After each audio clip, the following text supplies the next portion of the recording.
The smell of roasted turkey filled the house that Christmas night, but none of it was meant for me. I sat quietly at the end of the table, my hands folded in my lap, pretending not to notice the single empty plate in front of me.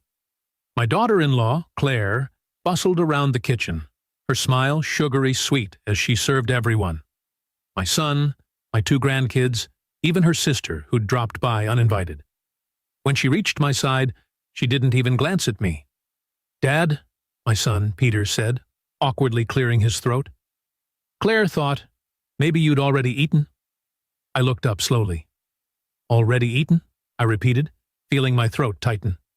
"I've been sitting here since 5. Claire finally turned toward me, her perfectly painted smile faltering into something cold.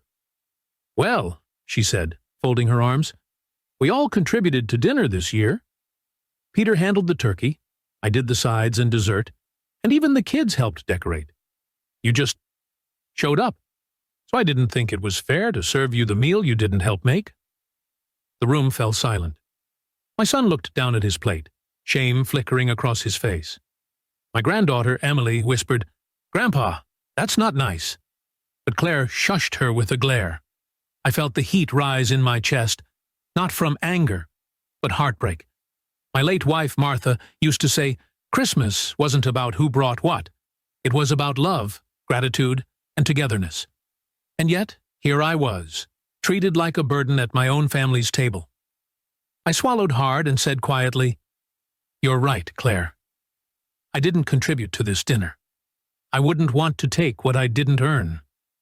Then I stood up, tucked my chair back in its place, and walked out into the freezing night. I didn't go home right away. I just wandered through the snowy streets, the sound of laughter and clinking glasses spilling from other houses. I thought about how, for 35 years, I'd worked double shifts to build a life for Peter, to give him a home, an education, a future. After Martha died, I sold our house and moved into a small apartment nearby, just to be close to him and the kids. But ever since Claire came into the picture, things had changed. She was polite at first, overly so. Then the little comments began. "Oh, you still drive? That's brave for your age," or "Maybe we'll skip inviting you this time so you can rest." I let them pass, thinking I'd win her over with kindness. But that night, as the snow crunched under my boots, I realized something. Claire didn't see me as family. She saw me as a guest, an unwanted one. The next morning, I made a decision. I wasn't going to yell or make a scene. I'd teach her a lesson in the quietest, most unforgettable way. You see, what Claire didn't know was that the house she and Peter lived in, the one she proudly called her dream home, was still under my name. I had paid for it years ago, letting them live there rent-free so they could focus on raising the kids. I never bragged about it, never held it over them. It was my gift, my way of keeping Martha's spirit alive.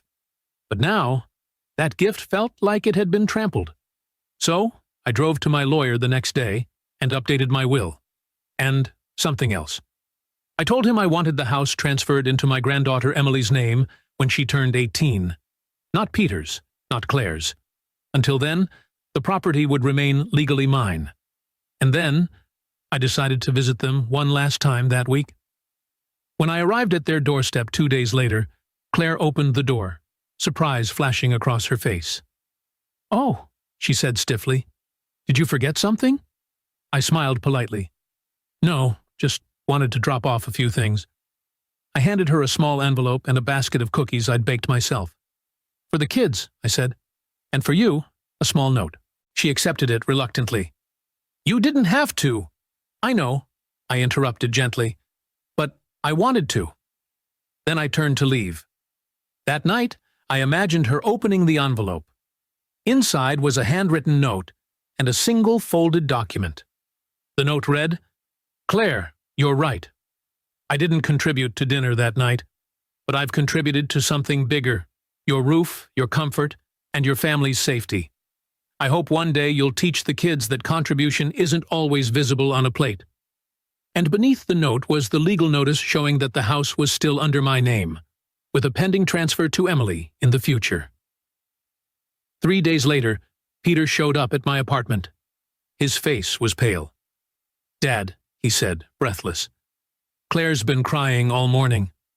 She didn't know the house was yours." I nodded. I figured she didn't. "She feels terrible," he continued. "She said she didn't mean it like that." "Peter," I interrupted softly, "you don't have to defend her. I'm not angry. I just needed her to understand something. Respect isn't a meal you earn. It's something you give freely to the people who raised you." He stared at me for a long time, and then, for the first time in years, he hugged me tight. "I'm sorry, Dad," he whispered. That weekend, the kids came over to my place for dinner. Claire didn't come at first, but halfway through the meal, there was a knock at the door. She stood there, red-eyed, holding a tray of lasagna. "I made this for you," she said quietly. "I shouldn't have spoken to you that way." "You've done more for us than I ever realized." I smiled and stepped aside. "Come in, Claire. Dinner's getting cold." We sat together, and for the first time in a long while, there was warmth around the table again. Not from the food, but from forgiveness. That Christmas taught me something I thought I already knew. Respect isn't about what you bring to the table. It's about who you invite to sit there. And as I watched my granddaughter giggle beside me, I knew one day she'd inherit more than just a house. She'd inherit the lesson that love, generosity, and humility are the real gifts that never expire. Because sometimes the best revenge isn't anger or pride. It's grace.